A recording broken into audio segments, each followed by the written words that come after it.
Selamat pagi anak-anak. Selamat pagi, Bu. Assalamualaikum warahmatullahi wabarakatuh. Waalaikumsalam warahmatullahi wabarakatuh. Gimana kabarnya hari ini? Alhamdulillah baik, Bu. Alhamdulillah. Gimana kalian udah sarapan belum tadi? Belum. Loh, kok belum? Besok lagi sarapan dulu ya. Baik, Bu. Biar kalian bisa fokus nanti belajarnya. Karena apa, kalau kalian nanti nggak sarapan, nanti kalian lapar. Nanti habis ini kalian langsung ke kantin ya. Ya, Bu. Oh iya, di sini ketua kelasnya siapa? Saya, Bu. Oke, silakan Mbak dibimbing doa. Tempat duduk siap gerak, berdoa mulai. Selesai. Amin. Oke, sebelum mulai pembelajaran, Ibu akan absen terlebih dahulu ya.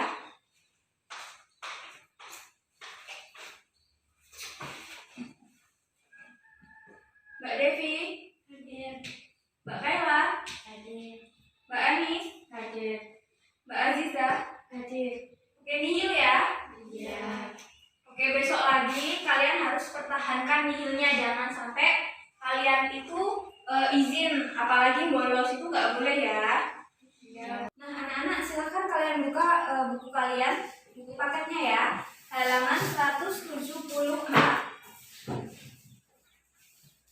Oke, sudah.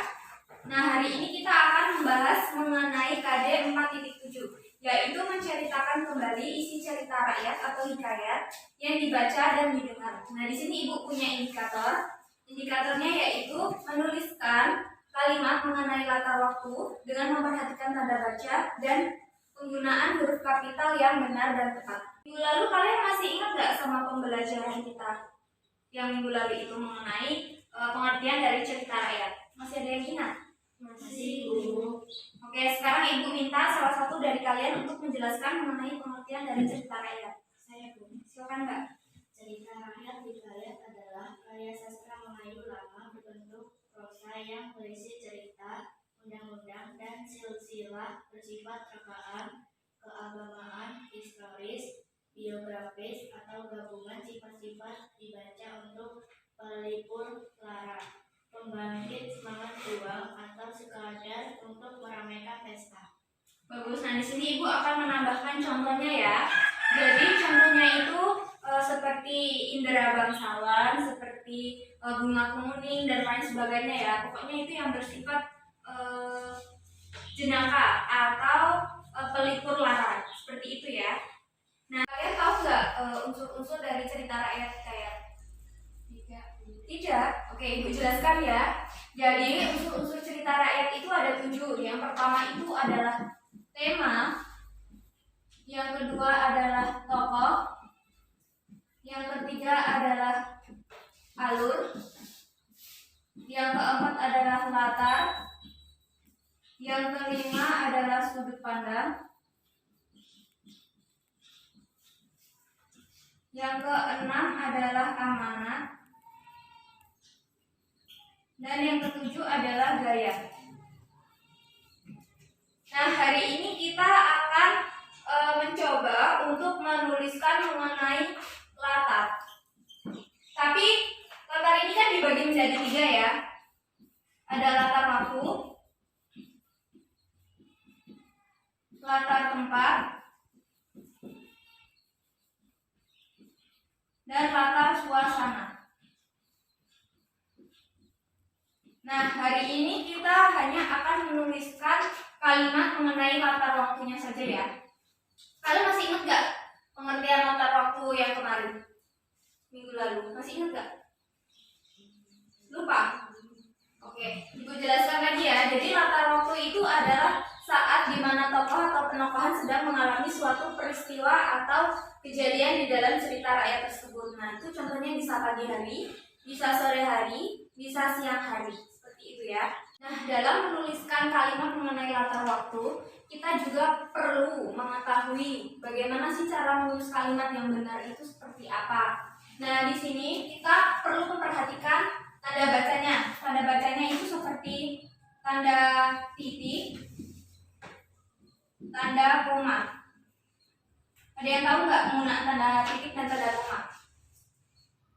Tidak. Begitu, jelaskan ya. Jadi tanda titik itu dipakai untuk mengakhiri suatu kalimat atau mengakhiri kalimat atau juga mengakhiri suatu kalimat pernyataan seperti itu. Nah, untuk yang koma, tanda baca koma di sini itu dipakai untuk menjelaskan atau merinci. Jadi supaya pembaca itu tidak salah mengartikan gitu loh ya. Kalian paham? Nah, kalian juga perlu memperhatikan penggunaan huruf kapital yang benar dan tepat ya anak-anak. Jadi penggunaan huruf kapital itu dibagi menjadi beberapa fungsi. Fungsinya itu salah satunya adalah huruf kapital dipakai sebagai huruf pertama awal kalimat. Nah, yang kedua adalah huruf kapital dipakai sebagai unsur nama orang atau julukan jabatan. Nah, selanjutnya adalah huruf kapital dipakai pada awal kalimat dan penggunaan langsung. Ibu akan memberikan contoh konkret mengenai penggunaan tanda baca yang benar dan juga penggunaan huruf kapital yang benar ya anak-anak. Tolong diperhatikan ke depan. Jadi contohnya itu adalah Raja Sulaiman memiliki 3 orang putra yang bernama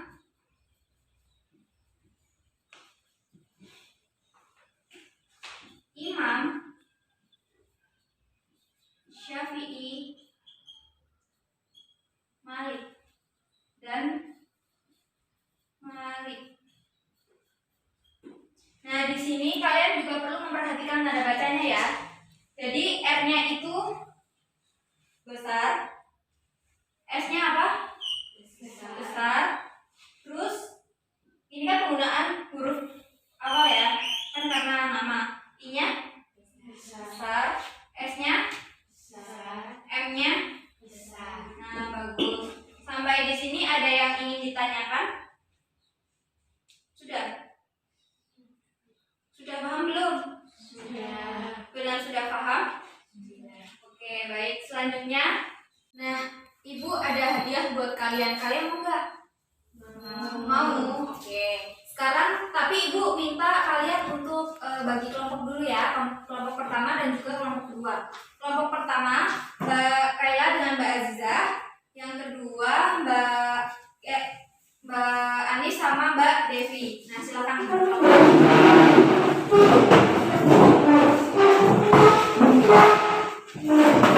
Ibu bagi hadiah dari Ibu ya.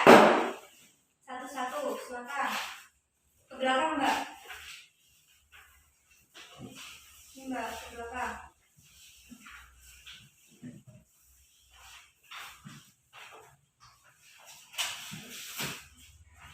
Nah, sekarang Ibu minta kalian untuk menemukan latar waktunya dan kalian coba untuk membuat kalimat dengan menggunakan tanda baca dan juga menggunakan huruf kapital yang benar ya.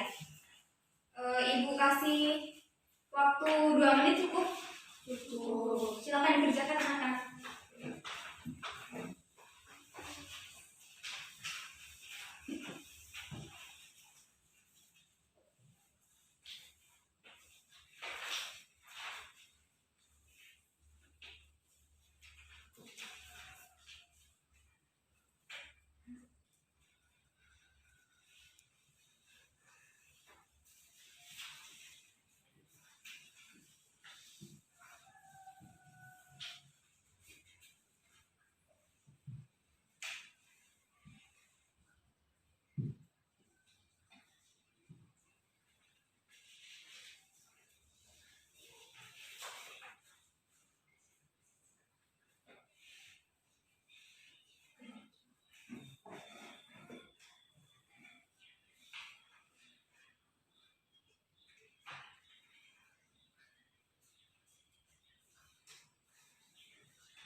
ada seorang raja yang memiliki 10 orang putri yang diberi nama Jambon, Jingga, Nila, Hijau, Ungu, Kelabu, Biru, Oranye, Merah Merona, dan Kuning.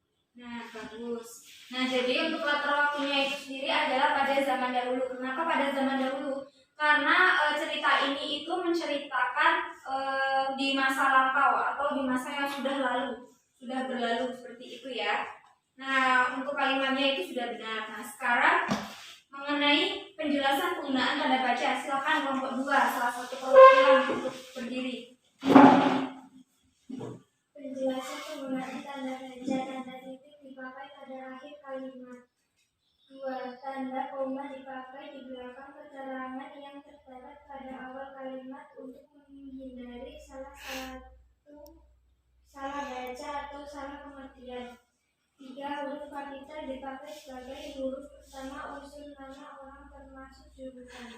Nah, bagus benar ya. Jadi penjelasan penggunaan tanda bacanya itu Ibu jelaskan ya, dahulu kala ada seorang raja, R-nya besar, yang memiliki seorang putri yang diberi nama Putri Jambon. Putrinya itu P-nya besar, J-nya besar.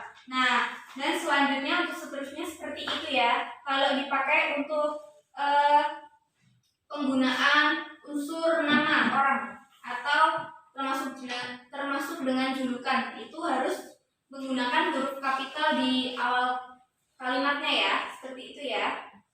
Nah, sampai di sini ada yang belum paham atau masih ingin ditanyakan lagi? Saya Silakan.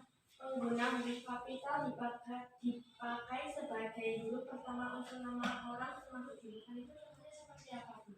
Itu contohnya seperti tadi, Mbak. Jadi semisal Putri Hijau, itu nulisnya adalah P-nya besar dan H-nya besar, seperti itu. Oke, sampai sini paham? Paham. Oke. Nah, kesimpulan pada pagi hari ini adalah dalam menuliskan kalimat mengenai unsur latar waktu, kita juga perlu memperhatikan tanda baca dan juga penggunaan huruf kapital yang benar. Nah, di sini penggunaan tanda baca itu seperti tanda titik, tanda koma. Nah, untuk tanda titik adalah dipakai untuk akhiran kalimat atau akhiran pernyataan kalimat. Itu bagiannya di akhir ya, di akhir kalimat. Nah, selanjutnya untuk tanda koma itu dipakai untuk perincian atau untuk supaya pembaca itu tidak salah mengartikan, seperti itu. Nah, untuk selanjutnya adalah penggunaan huruf kapital yang benar. Nah, di sini huruf kapital itu adalah huruf besar ya, anak-anak, kalian pasti sudah mengerti atau sudah tahu. Nah, untuk huruf kapitalnya ini fungsinya itu ada beberapa. Yang pertama adalah dipakai sebagai huruf pertama awal kalimat. Nah, untuk yang kedua adalah sebagai huruf pertama unsur nama orang atau julukan. Nah, untuk selanjutnya adalah dipakai pada awal kalimat dalam ketikan langsung, seperti itu. Sampai di sini ada yang masih ingin ditanyakan? Manfaat dari pembelajaran hari ini adalah kalian bisa lebih paham, lebih tahu lagi mengenai bagaimana sih cara menuliskan kalimat dengan menggunakan tanda baca dan penggunaan huruf kapital yang benar itu seperti apa. Jadi besok lagi kalau ibu minta kalian bisa membuatnya dengan baik dan benar ya anak-anak. Untuk pertemuan selanjutnya, ibu minta kalian untuk mencari contoh cerita rakyat hikayat. Nah, setelah itu ibu minta kalian untuk menemukan bagian latar waktu dan kalian menuliskan kalimatnya beserta penggunaan tanda baca dan penggunaan huruf kapital yang baik dan benar. Bagaimana anak-anak, bisa? Bisa. Bagus. Oke, sebelum kita mengakhiri pembelajaran pada pagi hari ini, marilah bersama-sama kita mengucapkan hamdalah bersama-sama.